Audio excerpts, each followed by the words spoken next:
Y hoy aquí en Buen Día vamos a recibir a Karina Antúnez. Es doctora en biología e investigadora del Instituto Clemente Estable. Es la ganadora del Premio Morosoli de Bronce en Ciencia y Tecnología y estudia el comportamiento de las abejas.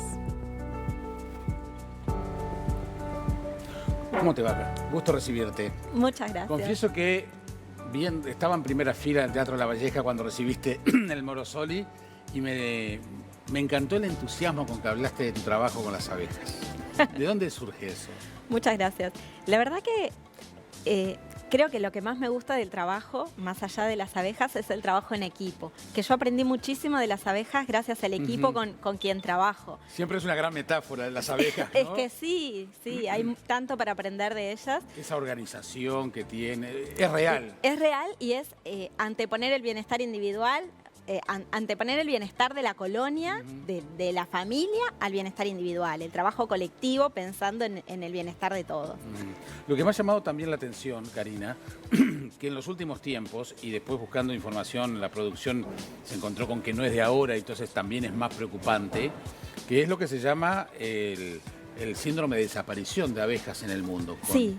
Con cifras realmente preocupantes. Yo daba la de Estados Unidos, el 50% de las colmenas. No sé en Uruguay cuánto está calculado. Mira, este fenómeno empezó a manifestarse en el 2004, 2005, empezaron los primeros reportes de pérdidas de colmenas. Y principalmente se vieron en Europa y en Estados Unidos. Y durante unos años se pensó que en Latinoamérica o que en los países del sur no estaba ocurriendo. Hasta que empezamos los investigadores a tratar de monitorear y cuantificar las pérdidas de colmenas y vimos que aquí también se está dando. En Uruguay se pierden el 30% de las colmenas al año.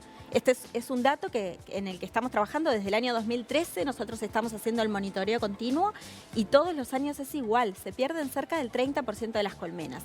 Y esto no pasa solo en Uruguay. También en colaboración con otros investigadores, en el marco de la Sociedad Latinoamericana de Investigación en Abejas, estamos haciendo el mismo monitoreo de forma coordinada en 11 países de la región y vemos que los datos son alarmantes. En países como Argentina, Brasil, Chile, las pérdidas son aún mayores. ¿Y qué se pierde cuando se pierden las abejas? Bueno, las abejas son los polinizadores más importantes, porque estamos hablando no solamente de abejas melíferas, sino que también hay pérdidas de abejas nativas. Entonces, son los principales insectos. Entre una y otra? Las abejas melíferas pertenecen a una especie que se llama Apis mellifera, originaria de Europa y de África, y que la trajeron en 1800 por la producción de miel, sobre todo, y luego se dispersó por todo el mundo por sus características para producir miel y también porque las podemos mover para polinizar diferentes cultivos. Y después también en Latinoamérica, sobre todo, hay miles de especies de abejas nativas, de otras especies de abejas que habitaban este continente. Entonces, en Uruguay tenemos las abejas melíferas introducidas y también tenemos muchas especies de abejas nativas. Y hay una gran pérdida de abejas de diferentes especies de abejas. Y esto es grave porque las abejas son los principales insectos polinizadores. Gran parte de la alimentación que nosotros consumimos diariamente se ven beneficiados directa o indirectamente por la polinización por abejas. Entonces, más allá del rubro apícola que está en crecimiento, que es importante mantener, también hay una gran... Que también está en crisis. Claro. También es importante por la producción de alimentos y el mantenimiento de los ecosistemas naturales. ¿Y cómo se puede revertir todo eso? Revertir es complicado, lo que sí podemos hacer es Porque tratar la tendencia es a bajar. Sí, lo que tenemos que hacer es tratar de pensar que las abejas son parte del ecosistema y hay que tenerlas en cuenta a la hora de diseñar políticas, sobre todo vinculadas al uso de pesticidas, a la diversidad de cultivos que existen en la tierra. ¿Te acuerdas de la película aquella? Que desaparecían las flores, ¿no? Desaparecían las flores y claro, las abejas se quedaban sin poder. Es que sí, es que la desnutrición vinculada al aumento, a la intensificación en la superficie, la intensificación en la agricultura, al aumento de superficies dedicadas a los monocultivos, hace que cada vez haya menor diversidad de polen, de flores disponibles para las abejas. Y las abejas se alimentan de néctar y polen. Y es como si nosotros comiéramos todos los días lo mismo, en un monte de un monocultivo, no tienen acceso a diversidad de alimentos. Entonces eso les causa problemas nutricionales. Y es una de las causas más importantes de pérdidas de colmenas. ¿Cuál es el trabajo que hacen ustedes allí en Clemente Estable? Nosotros estamos trabajando en diferentes líneas. Nos interesa profundizar en el estudio de la salud de las abejas. Entonces, por un lado, monitoreamos la pérdida de colmenas, como te comentaba, en conjunto con investigadores de Latinoamérica, y después estamos estudiando el impacto de diferentes factores de estrés, como la desnutrición, plagas y patógenos y los pesticidas en la salud de las abejas. Y en paralelo estamos buscando estrategias para mejorar su salud. ¿Y no se puede, por ejemplo, estimular la reproducción? Bueno, eso es algo que los apicultores hacen, que en determinado momento del año se les da jarabe, se incentiva la postura. También se pueden hacer otras estrategias de manejo, como dar polen polifloral o dar suplementos nutricionales para mejorar la fortaleza de la colmena. Igualmente, esto puede tapar un poquito o ayudar a disminuir un poquito las pérdidas, pero el mayor problema que hay es debido a la intensificación de la agricultura. Claro. Entonces, lo que hay que cambiar es la mirada con la que vemos el problema, tratar de ir hacia una agricultura más sustentable, con menos uso de pesticidas. Hoy, Fablet me pidió que te preguntara qué hacer cuando aparecen las colmenas en una casa de veraneo. Sí. ¿Cuál es la actitud que hay que tener? Porque en general también a veces el miedo es lo que nos domina, sí, y no sabemos cómo actuar. Muchas veces las colmenas en determinados momentos del año, la colmena cuando crece mucho, enjambra, que sale la reina con un grupo de abejas, sale buscando un nuevo lugar donde establecerse. Por eso a veces las encontramos en una rama de un árbol o en una columna. Ahí están formando una bola. Eso es momentáneo. Después, al otro día, seguramente las abejas sigan su vuelo. A veces puede ser que se establezcan, que encuentren una casa, a veces se meten por algún orificio y ahí sí empiezan a hacer su panal, ahí es más difícil, ahí ya se van a establecer. Lo que se recomienda es llamar a algún apicultor que los ayude a retirar esa colmena. Hay formas de retirarla sin hacerles daño, pero eso es mejor que lo haga un apicultor que esté preparado para esa situación, porque pueden ocurrir accidentes. A veces el cine catástrofe no ha ayudado mucho. ¿Son peligrosas? Las abejas se defienden, no salen a atacar, no tienen la intención de atacar, pero si ellas se sienten que algo les va a hacer daño, se defienden.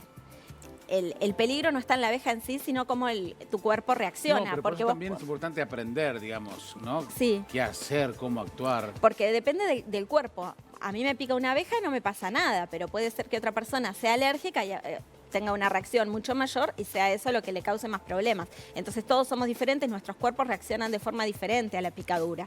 Lo importante es mantener la calma y en ese caso acudir a un médico. Bueno, si la persona sabe que es alérgica, seguramente ande ya con la... ¿Cuál es el hábitat natural de las abejas?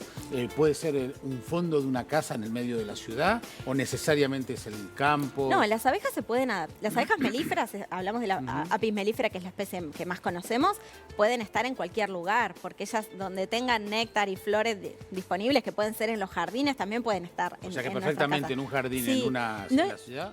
Podría haber una colmena que se estableció ahí. Los apicultores no pueden tener colmenas en la ciudad porque no está permitido tener a cierta distancia de lugares poblados por una cuestión de seguridad. Pero sí puede ser que un enjambre venga volando y se establezca en cualquier lugar. Sí. La mirada hacia el futuro, en un mediano o corto plazo, ¿es optimista con respecto al mundo apícola? Vos como científica, ¿qué? Es complejo porque en cuanto a la producción apícola no solamente está vinculado la salud de las abejas, sino hay muchos temas comerciales, como la exportación de miel, que ahí ya entran a jugar el precio de la miel, lo que Europa o Estados Unidos quiera comprar. Está bien, pero la miel es necesaria y para Uruguay, que haya miel tiene que haber abejas. Uruguay siempre se caracterizó por tener una miel de muy buena calidad, pero para seguir manteniendo esto es necesario también revisar las políticas de uso de pesticidas, porque cada vez se utilizan más. Esos pesticidas pueden llegar a la miel, pueden acumularse en la cera y pueden afectar la calidad, que después, primero, para el consumo igual es difícil que afecten porque lo que llega son trazas, son muy bajos niveles, pero sí seguro que afectan la calidad para exportación. Entonces creo que hay que tener esa mirada, tratar de pensar que las abejas son parte del ecosistema y hay que cuidarlas en el momento de exposiciones. Intento leerte entre líneas o escucharte entre líneas. Me da la sensación que no se tienen en cuenta. No, No, porque siempre la apicultura es un rubro menor, entonces hay otros rubros que tienen mayor importancia o que se les da prioridad. Y el problema es que a veces se busca la solución cuando la sangre llega al río, cuando ya es muy difícil retroceder. Y por las cifras y por lo que estás contando, revertir esto es muy difícil. Revertirlo es difícil, sí. Pero yo creo que se puede llegar a trabajar en conjunto, sentarnos y discutir las políticas. ¿Hay ámbitos de discusión para esto? Bueno, es difícil encontrarlos. La Comisión Honoraria de Desarrollo Apícola trabaja en eso. Nosotros ahora estamos preparando un informe con los últimos resultados que hemos tenido. Sabemos que hay gente, que se lo vamos a presentar al Ministerio de Ganadería, Agricultura y Pesca y al Ministerio de Ambiente. Y bueno, esperemos que se generen los ámbitos. Porque tiene, como tú decías, un ámbito, una mirada más romántica vinculado a esa gran metáfora que es la organización de las abejas. ¿Se ha estudiado bastante el tema del comportamiento de esa organización? ¿Se sabe? Sí, se ha estudiado bastante. Mi formación es más hacia la microbiología de la salud, sí, claro. Pero sí, se sabe mucho. Las abejas se usan como modelo de estudio de muchas cosas. Y el comportamiento es una. Oiga, pero se nota cuando ves la organización en una colmena, no sé, bien. Es maravilloso. Ir y verlo es maravilloso. Ver cómo de repente tú sacas una muestra, sacas un pedazo de cera y al otro día ya lo están construyendo, entonces ya no está el espacio. O sea, es maravilloso. Ir y verlo y vivirlo. Todos tendrían que pasar alguna vez por un apiario para ver el comportamiento. Sí, yo creo que es un bichito simpático. Dentro de todos los bichitos quizás debe ser los más simpáticos frente a otros, ¿no? Tú tenés compañeras en la Clemente Estable. Ay, pero las arañas, si me vas a hablar de arañas, son maravillosas también. Así que... Es otra cosa. Pero bueno, preservemos la división de tareas. Gracias por venir, felicitaciones por el trabajo que están haciendo. Muchas gracias por la invitación. Por favor.